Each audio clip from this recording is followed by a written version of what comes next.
Hey guys, Cameron with CBM Reviews here, and I've got a little bit of time in between comic book movies, so I thought I'd think about some of my favorite comic book movies. Normally at this point, I'd do a top 10 comic book movie list, and that would be the end of it. But when I was going through my top 10 list, I was like, there are so many good comic book movies that I really enjoy that I don't think that 10 cuts it. So I expanded this to a top 20 list. Now, I don't want you guys to sit down through an entire top 20 list, so I decided to chop this up into 5 movie lists. So this is going to be part of the top 20 list, which is number 20 to number 16. Now, keep in mind, this has nothing to do with IMDb or Rotten Tomatoes scores or anything like that. This is just my personal favorite comic book movie list. Some of these movies are not going to be on your list, and some of the movies that you think are going to be on this list are nowhere on my list, and that's okay. Everybody is entitled to their own opinions. Some may be unpopular, but that's all right. That gives us a good reason to have a nice debate and say, this is why this movie is on my list, and I can understand why this movie is on your list. So without further ado, we're going to get started with number 20, and number 20 on this list is going to be Blade. Now, Blade came out in the late 2000s, and it was kind of the precursor, in my opinion, of the comic book movie renaissance. After Batman and Robin, it kind of took a steep dive, and even though a lot of people attribute X-Men, the first X-Men, with kind of reviving the comic book movie genre, Blade really came first. Wesley Snipes is perfect in the role of Blade. He's just got this real cool demeanor. He is the daywalker. The vampires are afraid of him, and rightly so, because he is amazing in this role. I mean, from that first scene where they're in the blood rave, and then all of a sudden he shows up, there is not a spot of blood on him. I mean, dude is clean. So, I mean, just from that opening scene, and then you see the scene where he's fighting all the vampires, it's great. The special effects, however, do not age very well.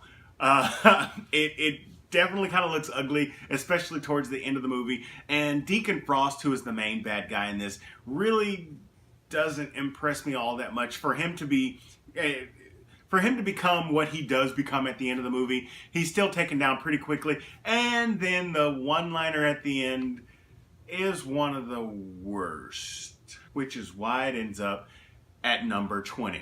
Number 19 on this list is Watchmen.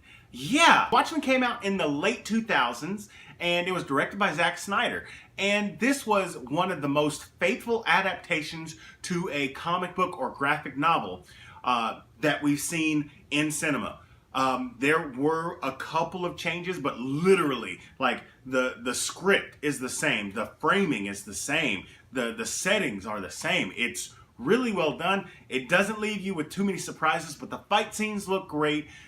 There's a little bit more slow-mo than I care to see in it, but the casting was very well done, especially Rorschach. The guy looks like he's ripped from the page, which is exactly what you want to see in this sort of thing. I am surprised that they went really literal with Dr. Manhattan, but I can't really complain about it because they didn't play safe. And I mean, if you want to stand out, you can't play it safe. So kudos to you, Watchmen. I just wasn't super crazy about not being surprised about anything. But it's still a really well done movie. Number 18 on this list is a newcomer, Avengers Infinity War. A lot of people think that it should probably be higher on this list. I can understand. But let me give you an idea of why I think this. Number 1, this is not a full movie. This is a half of a movie. Number 2, I've never felt so solemn leaving a movie theater before in my life. Like, Thanos as a bad guy, mwah, delicioso. The movie as a whole left me feeling empty, okay? And it's not because the acting's bad or the script is bad or anything like that. It's just the feeling after I left. I'm trying not to spoil this, guys, for those of you who haven't seen the movie. I'm trying to keep it spoiler-free as far as lists go, which is, you don't see that very often. But I think it's a very well-done movie. One of the best that Marvel has come up with, especially with this many people in the cast. There are so many characters in this movie, and for them to balance it out as well as they did, it's great. It makes my top 20, just not the top 15. Number 17 on this list, Dredd.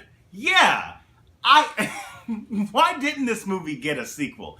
This is the Judge Dredd movie, not the one that was back in the 90s with Sly Stallone. This is the one that came out, I think, in 2010 or 2011, and it starred Carl Urban. Essentially, he comes to this murder scene, which is in a giant apartment building, and he has to figure out who did it, and he assumes that it's the mobster that lives at the top, and so it's essentially going up all the floors to get this person who is more than likely guilty of this crime. It sounds like it could be boring. It sounds like it's one note.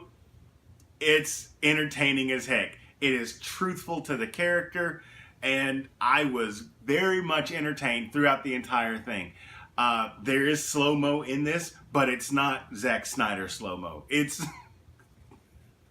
I shouldn't say that. They use it as part of the story, not as part of fight scenes so that you don't miss something. I don't think you actually ever see Dredd's face completely. Like, they're like, he's keeping that helmet on. He is the law. It's great. And it's not hokey. It's not corny. It's...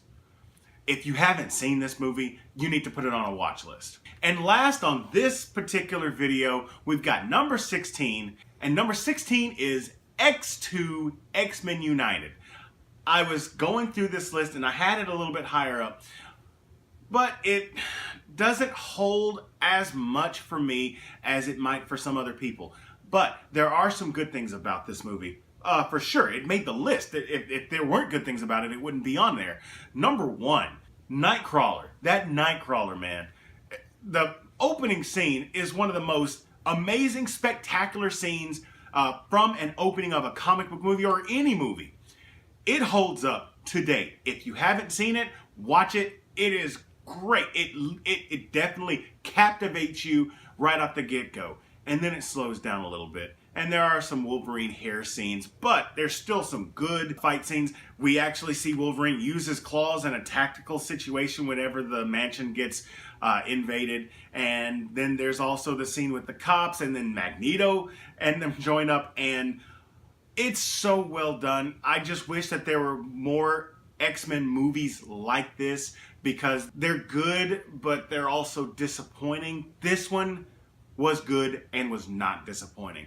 I just hate that it's the highest ensemble X-Men cast on this list. So that is part 1 of my top 20 comic book movie list. The next ones we're going to get to is 15 through 11. Go ahead and put down in the comments what you think numbers 15 through 11 are going to be. If you enjoyed this, hit that like button. And if you want to see what else I have on this list, subscribe so you don't miss those videos. Share this with your friends too. As always, this is Cameron with CBM Reviews. We'll see you next time.